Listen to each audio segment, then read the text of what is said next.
Hey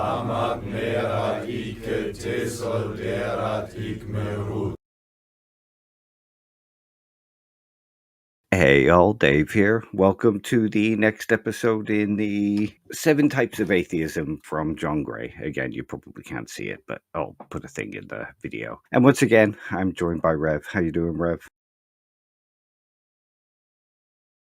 Doing very well. Day gone okay?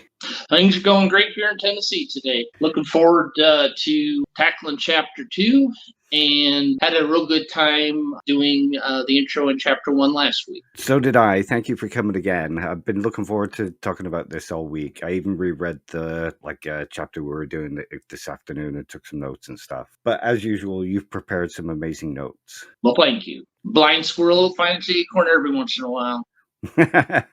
Oh, well, that means I'll finally get an acorn at some point.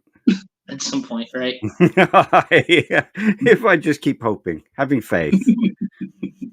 We can have a new type of atheism named after the blind squirrel. The blind squirrel, yeah, that's right. So I thought one of the first things to talk about was we had a really good response to the video. Like, people were dead friendly and dead constructive with what they were saying. Like, people have been really good to us and enjoyed the discussion. So thank you to everyone who left a comment and stuff. That was really good of you.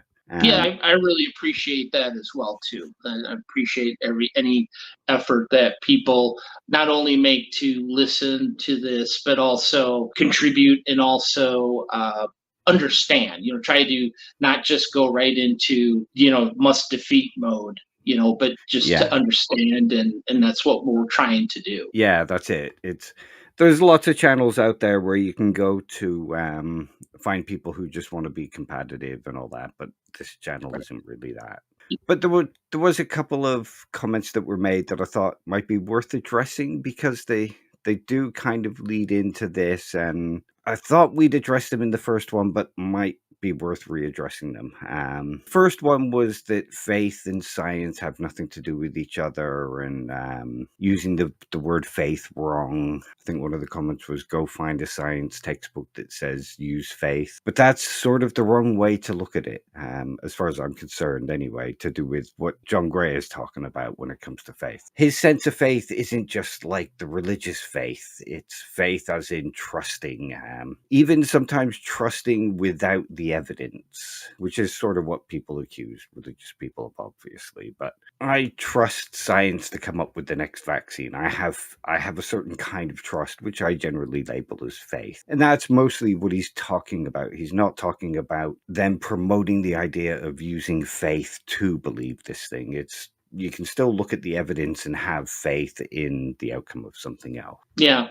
And at the end of the day, scientists, as far as we can tell, are humans, and their processes are going to be suspect to, their strengths and, shortcomings. And there's a lot of trust in what they're doing. And, just as they're putting things together and making decisions, or how to read something or understand something, it's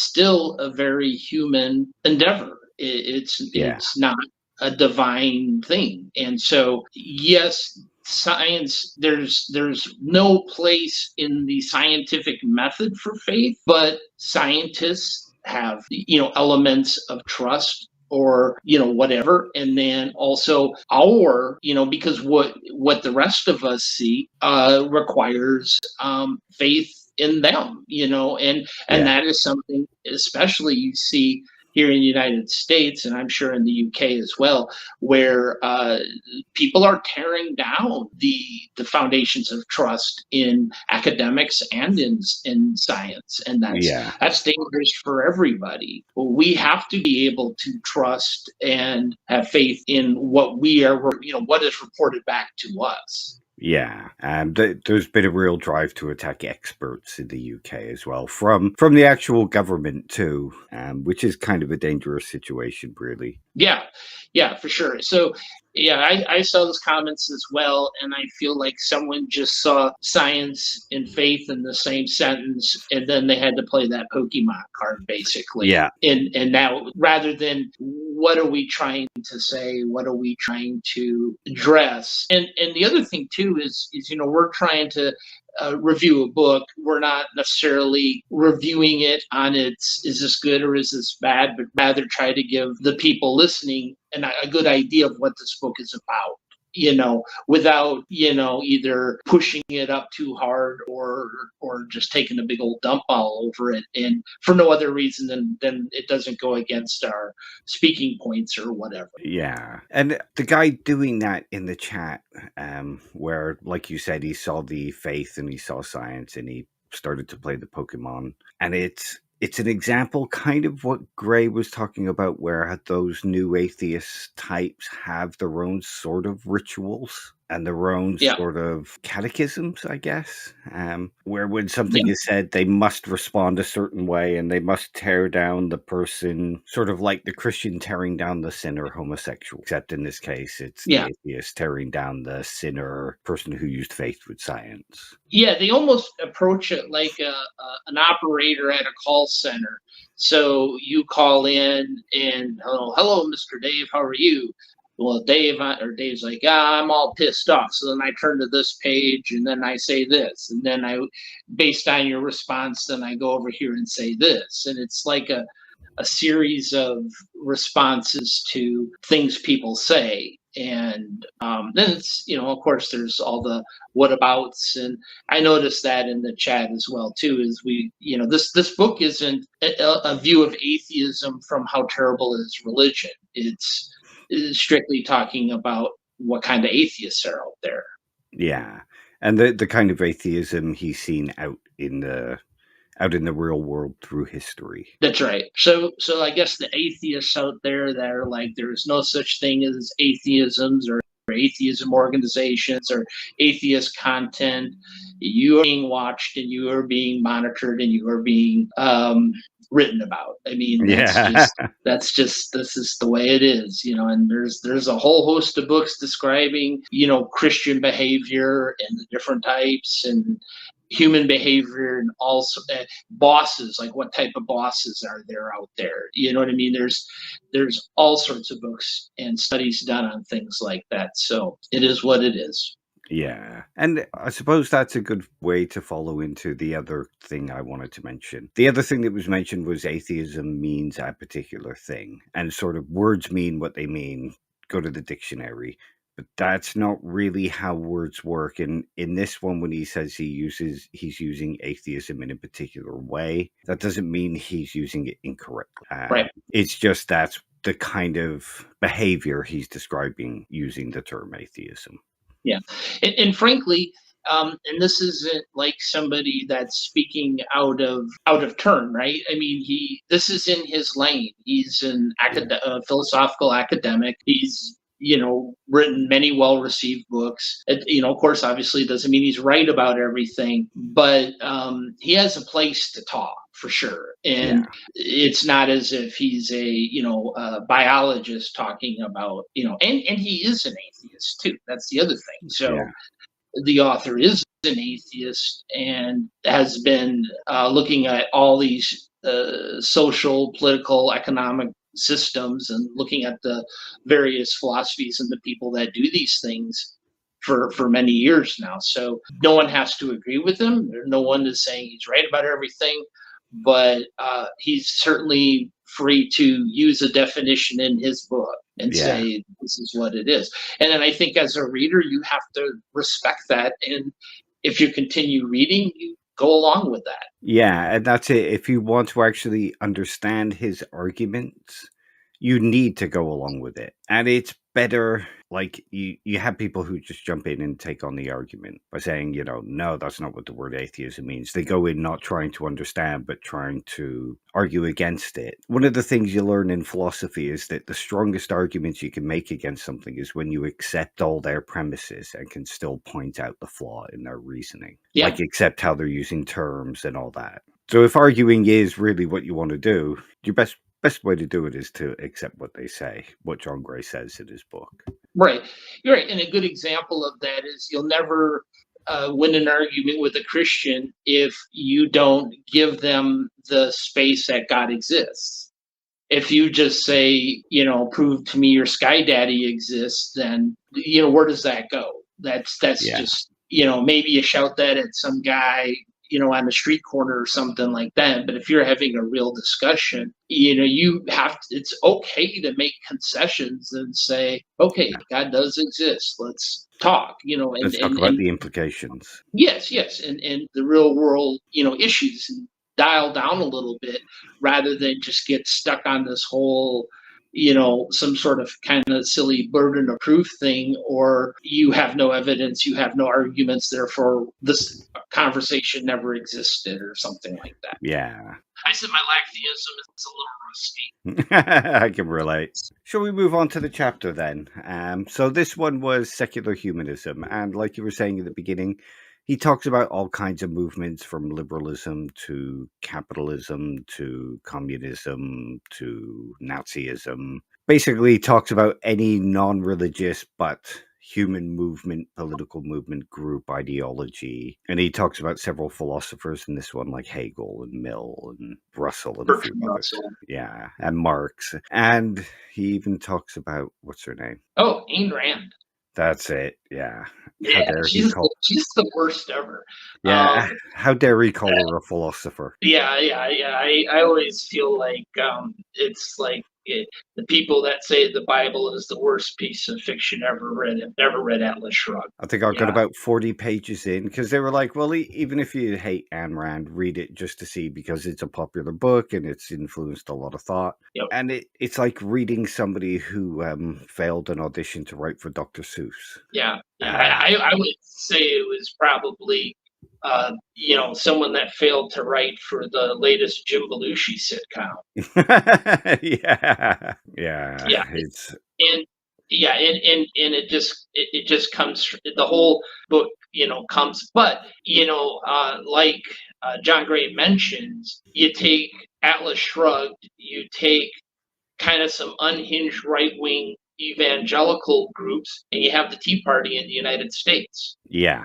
And that's spot on observation. Yeah, it's the weirdest thing. And one thing that I always prophesied, that I am convinced about, is that in the United States, the first atheist that gets elected to a either statewide or countrywide office, not like a local sort of thing, the first atheist that does that, open atheist, is going to be a really, really shitty right-wing Republican. Yeah. And they're setting the table for that. And it'll never be someone from the left. But no.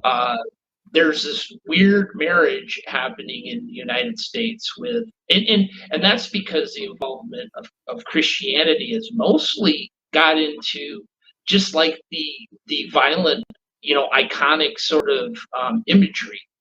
You know what I mean? You just got Jesus on the cross, or Jesus with a machine gun, and battling, and Trump in armor and shit like that. It's not like someone's just quoting scripture at us all the time.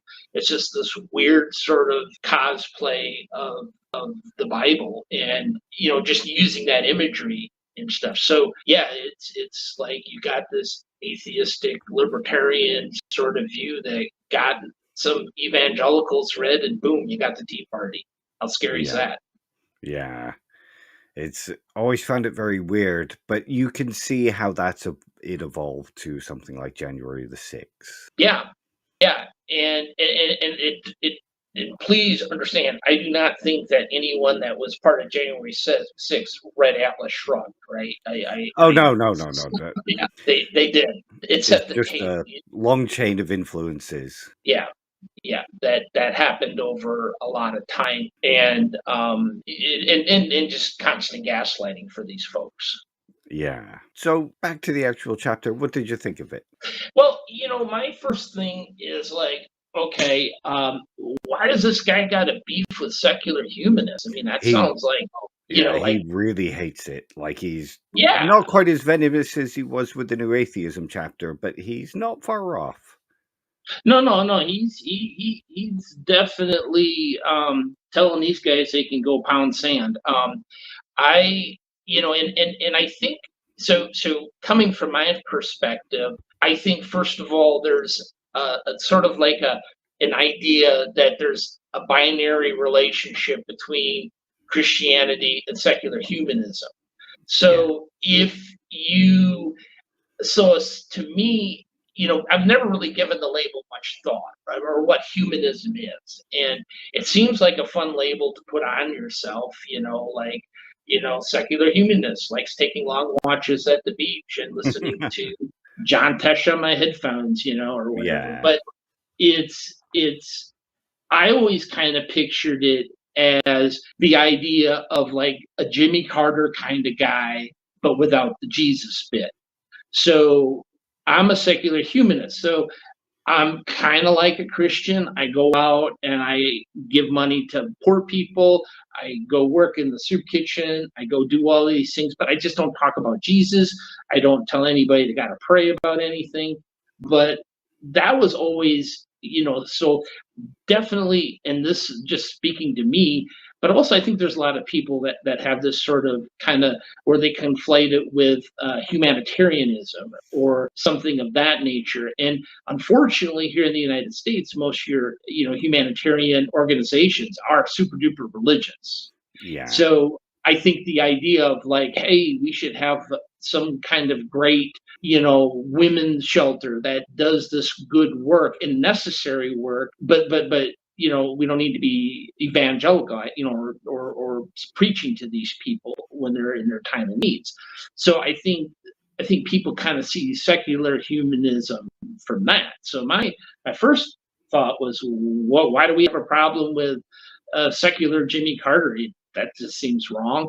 So I started kind of investigating, more like what is a humanist, and then I kind of learned it's basically it's basically the belief that humanity will progress by developing its own morality and its own systems, and without the aid of religious or divine guidance. And then of course, most of my favorite science fiction writers of all time are the guys that kind of piss all over humanity. So then I was like, oh yeah, I'm definitely not one of these guys. Yeah. So then I was on board with taking secular Jimmy Carter to task. And poor fella, he doesn't deserve that. But I had to take a second and really think about what a humanist was. And I just think it's one of those things where a lot of people just slap that label on their Twitter bio because I'm not religious, so therefore I'm a secular humanist. And Yeah. in reality, you can be neither. Yeah. Oh, yeah. I mean, if you're a nihilist, you're not a secular human. Yeah. Or kind of like an absurdist or something like that. It's Yeah. you just Although I suppose you could be an absurdist and still be a secular humanist to some degree, because you would see secular humanism as just an absurd construction and search for meaning within somewhere that has no actual meaning. yeah. But it for me, secular humanism was always more sort of a movement of existentialism where we create our own values, we create our own meaning, and secular humanism was the organization that's kind of building it all together. That's how I always saw it anyway. Yeah, and the idea that we can do better than God, and Yeah. or some divine edict, and I'm not convinced that we can. I think I've almost gotten to the point where I think divine guidance would be the best solution. We just don't have it. That's my thoughts exactly. And I think there is something to be said here. Like you said, it's doing it without divine guidance, and that we don't need divine guidance. But I agree with you. If we actually had divine guidance, of course, it would be perfect. Yeah. But like you, it's that we don't have it. So I think when people hear that, what they should be hearing is that without religion, the divine guidance proposed by religion. Yeah. And so that was a good learning moment for me. And, it's certainly a label that has a little more meaning to me now. Give secular humanists 0 stars. I know a lot of people that are moving away from the secular humanism ideas, but it's still kind of popular in certain areas of the skeptic community. Yeah.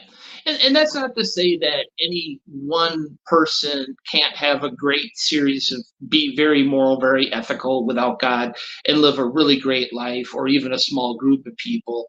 But it's just the idea that humanity is going to come together, and really it isn't that I think it's necessarily wrong. I just don't think that it's one of those things that's asserted, and then people just don't tell you how it's going to be done. Yeah. It's just It's an idea they agree with, so they go along with. right. It's not religion. We have two options. It's not religion, so therefore, off we go. And it's sort of like the whole. I don't know if you ever seen. I'm sure you have the underwear gnomes, where you just have like step. You ever see that in South Park? South Park, yeah. The underwear gnomes, where they Yeah, steal. yeah. They're like, "Why are you stealing our underwear?" And then step one is steal tweet. underwear, and then step two is we don't know, and then step three is profit. Yeah. So that's kind of like how I see a lot of people talking about, that we can do better than the gods, and we can do better than this, and perhaps, but that has to mean the same critique you have on the religious side, you got to have on the secular side too. And I just think and I'm always kind of, I don't know, my brain just shuts off when people start talking about morality and ethics, and I'm kind of in the camp of, as long as there ain't miracle whip on my sandwich, I'm all right. That's the best way to look at morality. Yep. I don't think it really concerns a lot of people beyond how they're treated and how they feel they're treating others. Right. Like all the arguments of you can't ground morality. Well, for most people, they don't really care to. They just care that the people in their circle think they're a good person, and they care about who they think are good people. Yeah. Yeah, and that's, again, it's there's so many different perspectives and circles, and it just seems just like an assertion that's never really, and certainly history doesn't back it up, Yeah. So that's the other kind of issue there. But one thing I really liked is he opens up this chapter. And one thing that John Gray is doing in this book is driving home how so much thought is sort of influenced by monotheistic thought, especially Christianity. And he starts right off talking about that again. He says, for its followers, the religion of humanity seems different from the religions of the past. Having repudiated the monotheism, they imagine they stand outside the view of the world that monotheism expressed. But while they may have rejected monotheist beliefs, they have not shaken off a monotheistic way of thinking. The belief that humans are gradually improving is the central article faith of modern humanism. And that's the whole point of Christianity, is that everyone is on this path, or humanity as a whole is on this path to salvation. Yeah, everything's going to be redeemed, and everything's going to be better. And and up until Christianity, people sort of understood that civilizations kind of cycled in and out. There was progress, then destruction, and progress, then destruction. And because there really wasn't that end goal of afterlife or an end times or anything like that. It was just, this is how it's going to go on forever and ever. It's going to be some degree of progress, some degree of things getting better, and then setback, and then boom. So there was no answer, and they really didn't look to religion to solve those issues either. No, that's it. Like, most of the religion was about pleasing the gods, I suppose. Isn't quite the right term, but what I mean, an observance of them, like observing the rituals and that kind of thing. There was no overarching narrative from the gods for humanity like there is in Christianity. Yeah, I think that's exactly right. Well, and then he kind of goes and he gives examples of times where there was a lot of the religious violence and the religious wars and whatnot sort of stopped after a while, but not the violence. right? So he mentions like the French Revolution, communism, Nazism, fascism, and then he calls it a belligerently evangelical type of liberalism. So now there's all sorts of violence and exploitation happening, in these governments that are not, run by the Catholic Church or the Pope or whatever. And I know it's kind of cringy to perhaps lump, the Nazis in that, but they weren't answering to any church. They weren't, and the people themselves may have been religious, as because most people were, but the governments were definitely not following some pleasing a God or some church order to do this or get that or whatever, like they had in the Holy Wars, centuries before that. Yeah. So this is the one sort of problem I have with the book in this part. There is another problem I want to mention, and it's because of me checking the references. I need to remember to mention that in a bit. But yeah, it's the fact that he lumps these in with secular humanism. The way you described it, I can sort of understand that reasoning.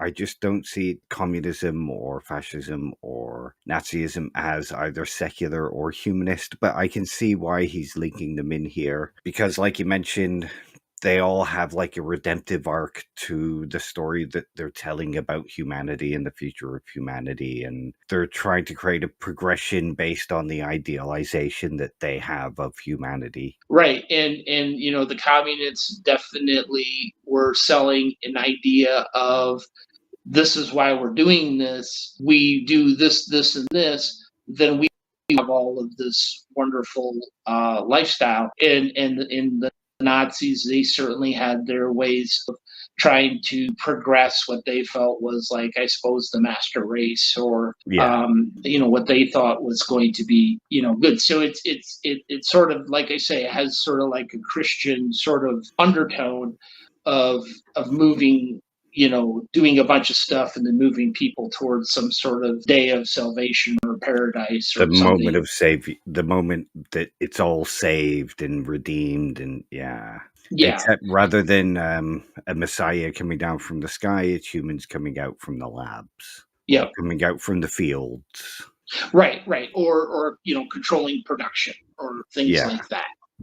So I could certainly, like you say, I can understand people kind of screeching the brakes on that, and I don't think anybody is suggesting that Nazism and secular humanism are one and the same. It's more just to look at the nature of humanity and how it's not super trustworthy. The goals and values are very, very different. The faith in the future of humanity, there's a similarity there. The overarching narrative of who the savior is going to be is there. What needs to be done to save the humanity is there. Those are the kind of similarities that he's talking about here. Yeah, and then the other interesting comparison he makes is by looking at the intolerance of these communities as well too. Again, very much like Christian. If you're not Christian, you're burning in hell. And the communists, Nazis, and just a lot of other sort of secular type movements do have an attitude of, you ain't with us. Look at a lot of secular people's attitudes towards the religious. There's a lot of times a very intolerant, they feel it's justified because, they'll say religious people are trying to, take away, burn books. And I'm like, no, that one guy standing on the corner is burning books. And you're putting all religious people in that same umbrella. And it just shows a very high intolerance for anything different, rather than something that's going to bring people together. It's still pretty tribalistic. Yeah. Well, I mean, you can sort of bring this back to communism and atheism, and this kind of faith that the world is getting better, or like he talked about in the last chapter, where a lot of atheists believe that if you just get rid of religion, humanity will be all better. Right. religion is the cause of all evils. But when you look at communist Russia, a lot of atheists hate hearing about this and they go into like denial mode with this. But have you heard of the League of Militant Atheists? Mm-mm. Okay, so it became state atheism, obviously, because that's part of the whole communism thing. And they actually had a sort of death squad that would go around killing the clergy in the name of atheism and communism and setting up an atheist state. And it was obviously also very political because they were getting rid of political opponents, but it was also done in the name of atheism. So simply getting rid of religion doesn't solve the problem of violence because of the whole tribalism thing that you mentioned. And humans just are generally kind of assholes. Yeah, and prone to violence. Yeah. And yeah, so you really, the assertion that things are going to be better without religion might be true, but history doesn't certainly reflect that. And again, not all religion is intolerable either. No. There are plenty of religions that are absolutely, if you have a problem with them, then that's your problem, and we can't just put, like I say, the right wing movement here in America, sort of carries the burden, of any sort of negativity towards Christianity. But like I always try to remember that the United States would have lost the Senate if it wasn't for a black preacher, Christians, and the churches in Georgia doing their jobs. So Christians are fighting that just like the rest of us, but we want to put them in the same box because of the God belief, rather than you just have to at some point think that that's just the way humans are. Yeah. Well, I mean, you can sort of bring this back to the atheist and skeptic community to some degree. There's a whole bunch of intolerance to transgenderism in the skeptic and atheist community, and there's a whole bunch of non-intolerance to the skeptic and atheist community towards transgenderism.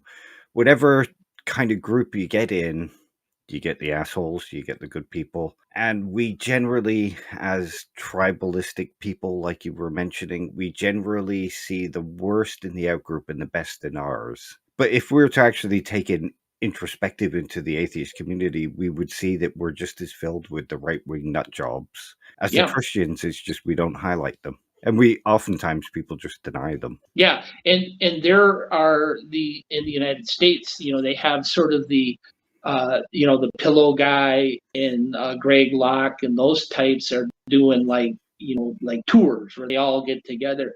And there are atheists that speak at those conventions that just have very right wing, and that's where they ally on. Misinformed Milwaukee is one. Yeah. The James Lindsay is another one. Yeah. Where they have the white supremacy. They have that's what bonds them all together, is that sort of thing. So, the idea that you lose religion, religion is probably not a bad counterweight in a lot of times to, sometimes someone just saying this ain't right. This goes against some moral somewhere, maybe that's not the worst thing. Yeah. And I mean, they do have the whole grounding in the book objective morality thing going on. I know a lot of atheists argue, there is no objective morality, blah, blah, blah. But within the context of the religion, there is a sort of objective morality that they can appeal to try to convince other Christians. It's unlikely that either you or I is going to convince a Christian that their morality is wrong. Right. Yeah, you gotta speak their language, essentially. And the whole idea, like if you sit down and talk about the finer points, the people believe God exists. They're not going to have arguments about whether or not God exists. They're not going to have arguments about the Bible being fiction or not. It is what it is. Now, some people, there's a whole series of different beliefs on where the Bible fits in. But that's the language. And if you want to, and some people make very, very good cases for things that I agree with, using biblical texts and showing biblical examples. And that's going to resonate with a lot more people than just getting rid of religion altogether. Yeah. And I think that's one of the things he's kind of talking about in this chapter. That's like a really good example of the kind of thing where he says that a lot of atheists have faith in that there's no, like a lot of atheists will say faith is belief without evidence. Yeah. And something he mentions in that chapter is that there is no evidence of this story of progress. Right. You can look to history and say, well, we've got better cars, we've got better medicines, we live longer. That's progress. But like he points out, you can also then point to slave markets on Yeah. Facebook in ISIS controlled territories. That's not progress. That seems to be going back to slave markets. Human trafficking is still huge. So you can point out all these areas where, like you mentioned earlier, the whole cyclical nature of history, where progress is made, we regress in other areas too. Like the whole, what does the Americans call torture now? Extreme rendition? Yeah. Yeah. That got brought back with Bush. When they Yeah. during the Iraq wars. But yeah, they that was torture had been eliminated, and It we was brought it now right back. extreme rendition. Yep, yep. Yeah, they just use a different name for it. It's not really torture, it's just enhanced questioning. Do you know what I mean? It's very double speaky. But torture had been brought back for all intents and purposes. I mean, that was the whole thing of Abu Drag. I was looking for a quote here, and I think this is he talks a lot about John Stuart Mill, who Yeah. was Bertrand Russell's godfather, and they called him the saint of rationalism or something like that. Yeah. But this kind of pertinent to what you were saying. He writes, John Gray writes, it seemed obvious to Mill that humankind is progressing, but that is far from being a self-evident truth. Certainly, human beings have transformed their ways of living and the planet around them. It is less clear that they have improved them or the world they inhabit. In what sense is a Nazi, a communist, or an Islamist an improvement over an ancient Stoic or Taoist? How are the murderous political creeds of modern time better than the traditional faiths of the past? Yeah. And I can kind of agree with that one. And I think, like, we had people arguing in the chat in the last one about using faith with science. And you get a lot of atheists who will argue, well, I don't have beliefs, I don't have faith in anything. Right.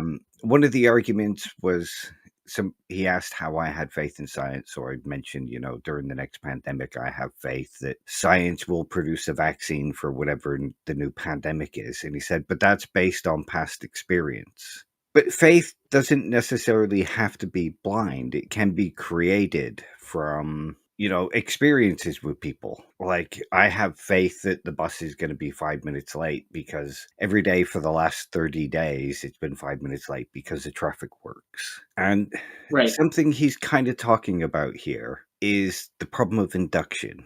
And that's the idea that just because, and this is what science works on, it works on observations, like a huge amount of specific instances that have been generalized down into like a generalization. But just because something has happened 100 times before, there's no logical or rational reason to think that it will happen the next time. Probabilities might say it's more probable, but just because we have improved in the past doesn't mean we're going to improve in the future, because that is the problem of induction. That's one of the problems that science has. You have to have faith that the next experiment, the world's going to just keep going the same as it was before. Yeah. Or that my progress doesn't become your oppression.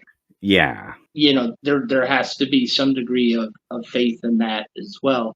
Yeah, he also said about John Mill, even so, he founded an orthodoxy, the belief in improvement that is the unthinking faith of people who think they have no religion. So there again, if you're taking to task people's faith in divine guidance or divine powers, it's only fair to take people to task for their belief in humanity and progress.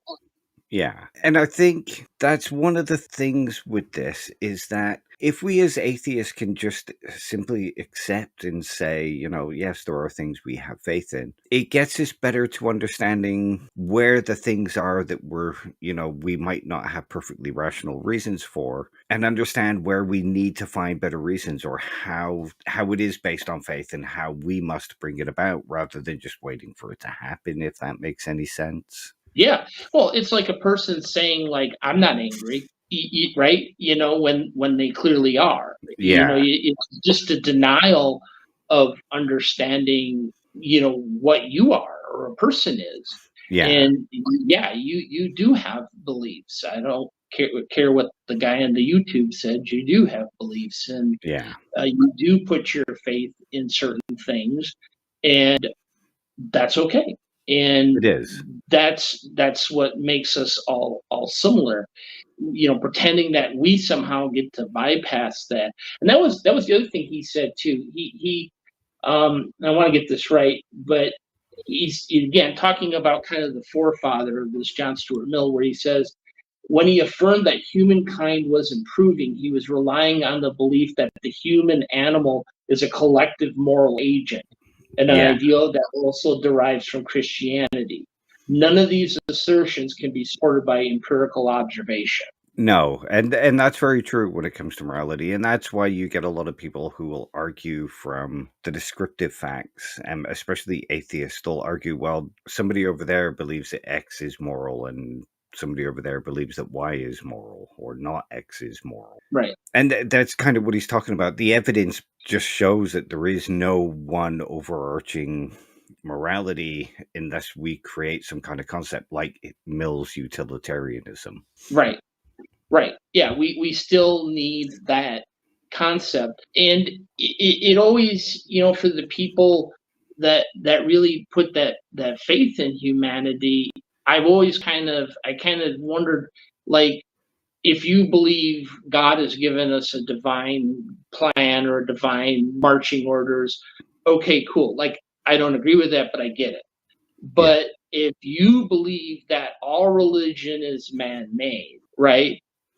Then how can you have faith that the people that brought you everything that you hate about religion, and Nazis and communists and this and that, are going to do it right this time, right? Yeah. I mean, these people, so the idea that we are going to just somehow remove religion still doesn't work, No. and again, and if you go around saying religion is man-made, which I agree that it is, and to me that's just another bad path of humanity, in some cases. But you can't. I don't think you can really strongly talk about how undivine religion actually is and then embrace humanity. Yeah. It's the same people. You know what I mean? Yeah. Unless you say no, our morality comes from God, it comes from heaven, and this, that, and the other thing. There's no miracle within heaven. Then okay, now we then fine. Again, I don't agree with that, but that at least follows. It makes sense. But you can't call religion man-made and then expect that the same people are going to come up with something better. Yeah. Yeah. And I think, like you were saying, it's okay to have faith. What matters is Yep. what you have faith in. And I think making sure we have faith in the right things is difficult. But I also think, and this sort of goes back to the people who like to argue, like when I can see why they get annoyed, like when somebody, a Christian, especially like a particular kind of American Christian, will argue something like, well, your faith of evolution. They'll mislabel something like that. But I think simply atheists turning around and saying, well, yeah, there are things I have faith in, so what? Will take a huge bit of the arsenal out of many of the Christian arguments. Yep. It'll take the wind out of the sails out of a lot of those arguments if atheists just admit, well, yeah, sure, we have faith in certain things, but it's what we have faith in that counts. Yeah. Yeah. And I think it's okay to say, I don't know if this will be better or worse. We don't. and there's no more empirical evidence on one side than there is on the other. That's it. Absolutely none on either side. So, and that's the thing, is that the empirical evidence is the atheist sort of arsenal, right? Like, to use your idea. So when there isn't anything there, and again, speaking to the Christians, they can just point to their Bible and say, "Here we go. This is it. This is why." So then okay, again, it sort of follows. Whereas pretending that there's evidence that supports any sort of humanist claims, it's basically unsupported assertion. Yeah. And I mean, I suppose, like, unsupported assertion for me, it does capture it. I think it feels overbroad because it depends on, when you can say that you're making progress in certain ways, like we mentioned, but that idea would come from a contextualized sort of, our lifespan was X 150 years ago, our lifespan is now Y, so therefore we made progress. And people don't die from particular diseases anymore, although, welcome back the anti-vaxxers. But I think progress can be spoken about in there, but it's the way he's saying an unspoken assertion, he's not talking about those contextual things. He's talking about as an overall sort of progress. He certainly concedes that there is, victories and there is progress made. Yeah. But it's not like a linear progression towards some defined end line. It's a cyclical thing. So yeah, and a good example of that, when we were talking about cars and planes and all that, what if that brings along climate change issues? Yeah. And so, we progressed. We just progressed ourselves off the cliff faster. So it doesn't necessarily, it's great for the here and now, but it might be a terrible thing for people 400 years in the future, or 300 years in the future, or maybe 50 years in the future. Yeah, yeah. And I mean, it's sort of like something you brought up in the last stream, where a certain group are oppressed, and through long, hard-fought battles, they get the right to vote, and they use that right to vote to become the oppressors over the ones that were oppressing them before. So it feels like progress has been made, but we're back at square one, just with a different group of people. Yeah. Not all movement is progress. No, that's it. Sometimes you're just going around in circles. Yeah. Yeah, and I think, again, that's sort of the point of what he's getting at, is that, again, that rational and reason and the advancement of science, we still kind of dumbassing our ways around on this planet. And if it turns out that we shouldn't have made all those big trucks or something, we'll learn probably when it's too late. And that's where, like he says, if you've got a bunch of Bronze Age goat sheepers out there, they could do that for probably the next 5 million years, just sitting around doing goats and sheeps for that amount of time. Sounds boring, but again, and the other thing, like you said in our last chat too, our brains are sort of designed for survival, not for truth. Yeah. So I think this idea that we're all programmed to find all the answers and find the ultimate truth through either God or science is not what our brain is trying to actually do. No. I mean, eventually we could evolve those characteristics, but that would take tens of thousands of years. Yeah. And at the moment, we're nowhere near that. Our brains are still being kludged together by evolution for survival. It's just that certain ideas about truth are now entering it, just as our cognitive systems, the ones that used to keep us alive through similarities, are now starting to do probabilities. Yeah. And again, I don't think, and in fact, I know this, he's not arguing against the acquiring of knowledge or arguing against trying to progress or seeing like there's some degree of hope to better ourselves. Rather, don't just blindly think that reason and rationality and logic is going to get us where we need to go. Yeah. Just because it's the search for knowledge is inherently good. No. That doesn't mean it shouldn't be explored. It doesn't mean that it shouldn't be, and there's all kinds of Greek myths about that. I mean, even the Adam and Eve story, right? I mean, that was all about knowledge. And so they were telling that story, 2,000 years ago, where, maybe, knowledge isn't meant for humans. It can lead to our downfall. Yeah, exactly. So there's something to be said about that idea, at least keep it to check other things.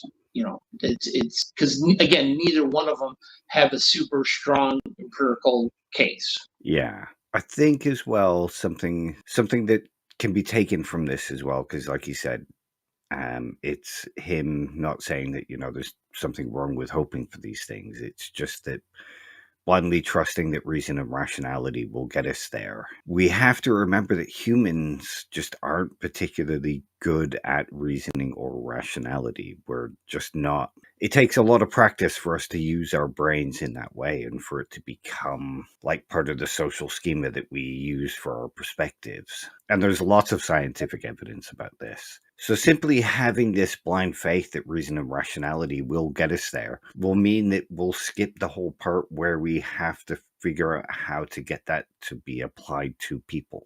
We'll just have trust that it'll happen somehow. Yeah. And I think the best thing we can just do is, just like in life, hope the path you chose was the right one. Yeah. And you did the best job you could, selecting it. Yeah. I mean, that's sort of why I err on the side of things like I try to do as least harm as possible. And, I try to treat as many people as good as possible, because even if I'm wrong and that God exists, at least I know I've been what I thought was a good person. Yeah.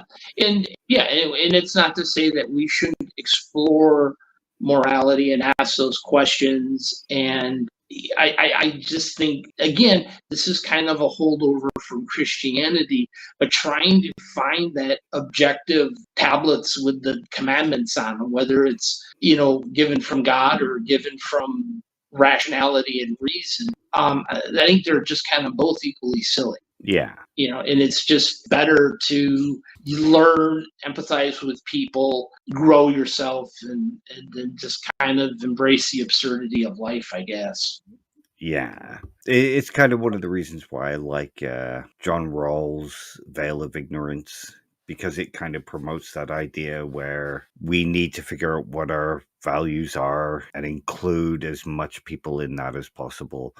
This idea that there is an objective morality and that everybody must follow it should be pushed aside for something like the absurdism and the existentialism of realizing that we have to create these values. They're not out there for us to find. They're there for us to make. Yeah, and they can change. Yeah. They're not, and there again, that's the failing of religion, perhaps, is that theirs are set in stone. Perhaps ours can be on an Etch-a-Sketch or something. Yeah.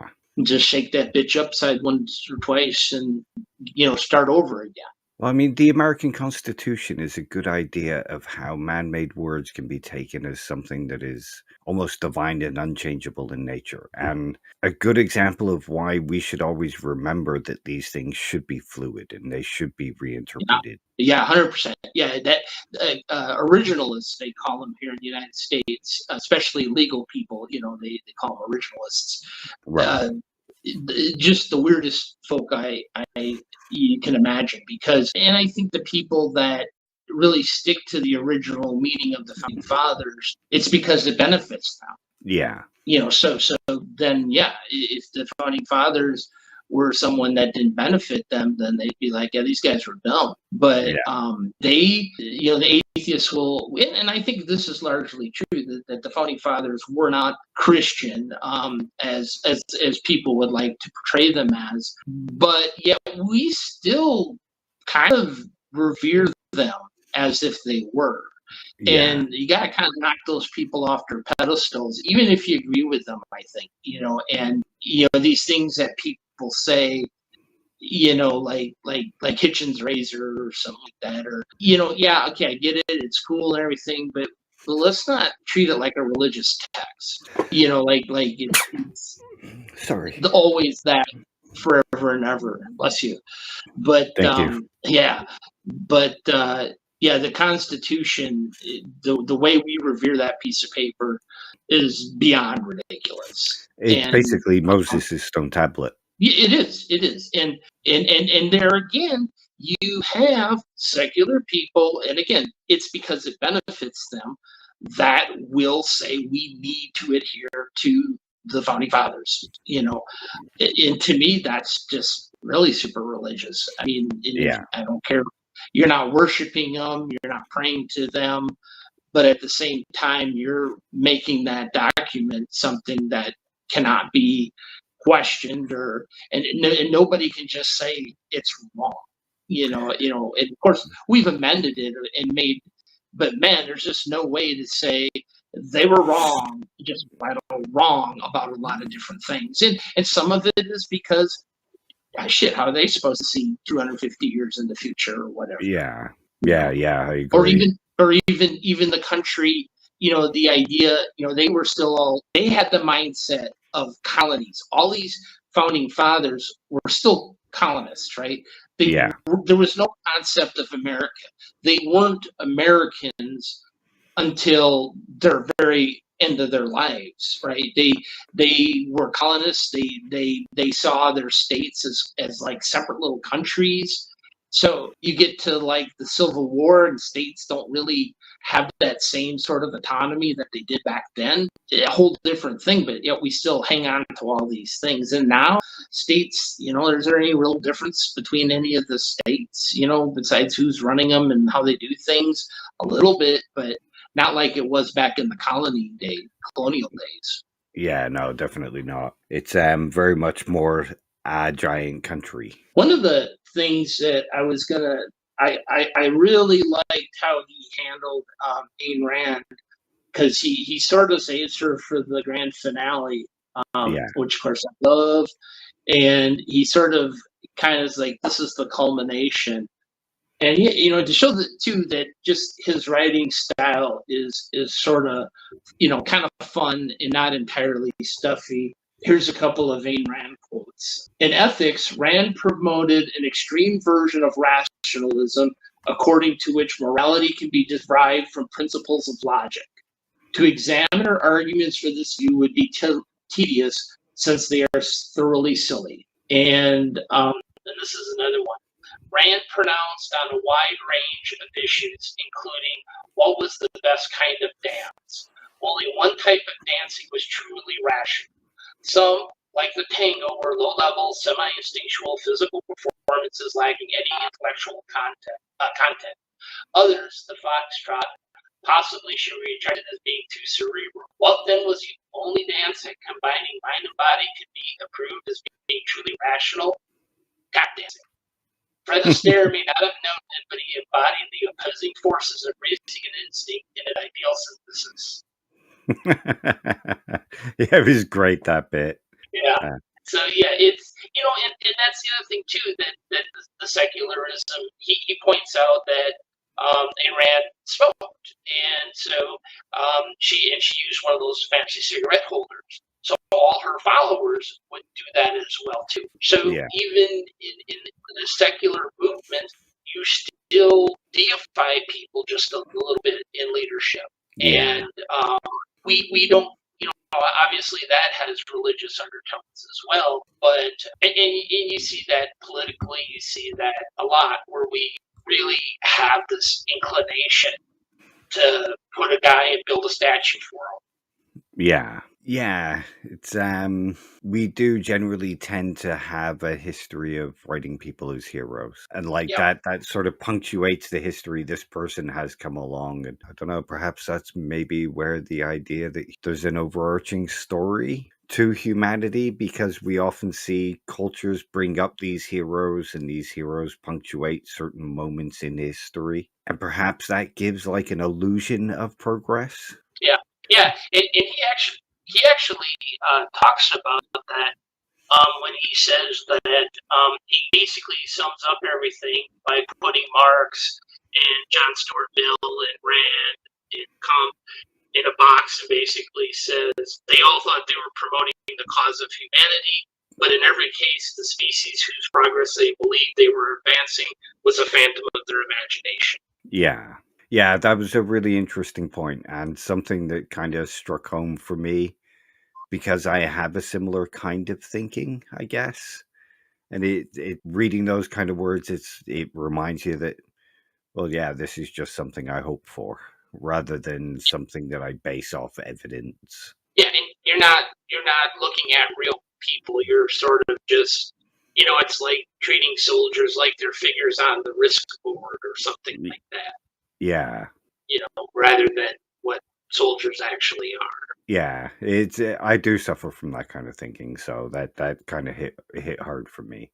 And I think if a lot of atheists were to stop and think about it, do some introspection on it, they would find a lot of areas in their lives where that kind of thinking is prevalent. And like you mentioned, this is kind of what he wants the secular humanists or people to realize, that there is this faith that they have and that they should pay attention to it. Yeah, exactly. And if you are just saying, I think this path is better than a religious path, fair enough. But don't act like, and again, don't think that science or reason are equipped to develop morality.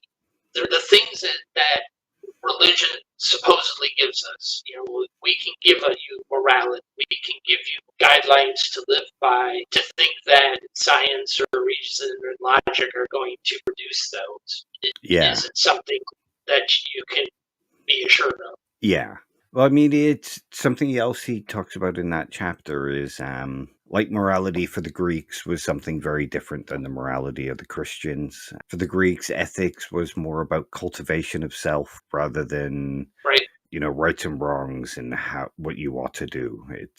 The oughts were slightly more about living the best life possible, and that's why it was just considered part of the value judgments, and that's why aesthetics were considered something that was important when understanding ethics as well. I found that quite interesting. Yeah, it's definitely not something, if it was, again, that's sort of the whole, where if you were truly looking at humanity, you would map it all over the place. But this idea is that we're going to find this one path of truth or morality and write it to the advancement of everybody, that's irrelevant from monotheism. Yeah. It's just that type of thinking is and really that's where the root of it is. And here's the good news: you don't have to be, you don't have to pick one. You can just say, yeah, I think both are equally problematic, and maybe I kind of want to live like the Greeks and just enjoy my life the best I can, and do the best thing, and then let the other people live their lives, the best way that they can live theirs. Yeah. Yeah. And like as angry as he comes across in that section, and you can really kind of pick out his pessimism through it. There's a lot of very focused on the negative elements of very much. But I think it needs to be done as well, just to counterbalance the unfettered optimism of the secular humanist movements and some of the things that he talks about in there. This like unquestioned hope. He uses his pessimism to introduce the idea that perhaps you're having too much hope. And I suppose the abrasive nature of it makes you pay that little bit more attention. Yeah, and I think people want sort of a linear movement from religion to a secular place, right? So we want to feel good about our religion. We want to feel good about our non-religion, right? We just want to slide. We don't want to take a step back and feel. And I think you see that with religious people. It's like, well, if you don't have religion, then you're basically in the black nihilism of Nietzsche or something like that. Like that's your alternative. Rather than just saying, look, it's going to be a bumpy road either way, and obviously some people it's more bumpy than it is for others, but pretending. And I think that was the hope of a lot of like the John Stuart Mills, was to say, look, this can be, we're just going to use reason to get there, and it hasn't shown out.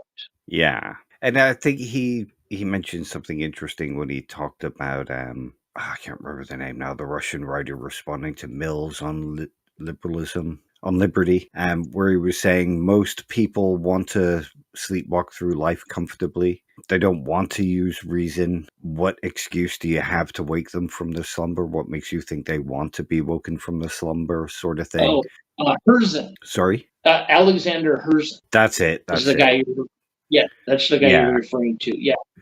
And I guess Mill, it looks like he was, so this guy was a Russian, and this Herzen was an exile from the Tsars. Yeah, he says here, in Herzen's view, most human beings did not greatly value their individuality, if indeed they had it. And the Mills was like, well, this is the deep slumber of a decided opinion. And then, like you said, why should those that are sleepwalking through life wake up? Yeah. Was like, wow. Yeah. And it's kind of true. I mean, a lot of people do just want to watch the football at the weekends. They want the 9 to 5. They don't really want to go through all that stuff of like changing the future. They just want to have a happy future. And I think in some ways you can sort of relate that to atheists who are doing their damnedest to get people to leave religion. They're not thinking about, well, if their life is happy and it's, why would they want to change? Saying something like, well, it's not true, it doesn't really do much to overcome the benefits that it brings to them, and the idea that they don't. Our brains are like energy hungry machines. They try to do as little work as possible. So why would they want to wake up from this slumber? Yeah. And you have to provide and I also, like I was saying last time too, is like you talk to a lot of atheists and they were like, I was evangelical, I was doing all this stuff, I went to church 5 times a week, and it took them some degree of time and learning to remove themselves from that situation. And they just seem so impatient with people that need that same grace to find that, which is disappointing. Yeah, definitely. Another thing he mentions in the book that sort of comes from David Hume and is sort of related is, and this is something that I think a lot of atheists need to remember as well when having these discussions or thinking about these kind of ideas like in the book. Most people seem to think rationality guides the passions, but it's not. The passions rule, and then we use rationality to justify our passions or gain our passions and that kind of thing. And I think that's true of most human beings. Yeah. Reason is a slave to passion, not the other way around. But, my phone just said I've got 5% left. Oh, I'm sorry. And we have been recording about an hour and a half already. And I think we've done a pretty good job of breaking down some of the ideas in this chapter. If I do say myself, I think we did an all right job. I certainly enjoyed myself. And I did. Thank anybody that chooses to watch this. And again, hopefully we're doing a good job of portraying his ideas. And I would say, hey, this book has encouraged me to read other things. So, find a copy somewhere, read it, or read about some of the other things that we've talked about. Don't take my word for it. Just go and do the investigation that we're kind of doing here, which is fun. It is. Opening your mind to new ideas is what being a good skeptic is all about. That's right. Okay, nice one. I'll let you get on with your evening and put your phone on charge. Thank you for joining me again, Rev. I really appreciate it. It's my pleasure, Dave. You take care. You too. I'll see you next Thursday, or sooner on Twitter, probably. You got it, man. Good night, mate. Take care. Bye. And bye, everybody in the audience. Bye.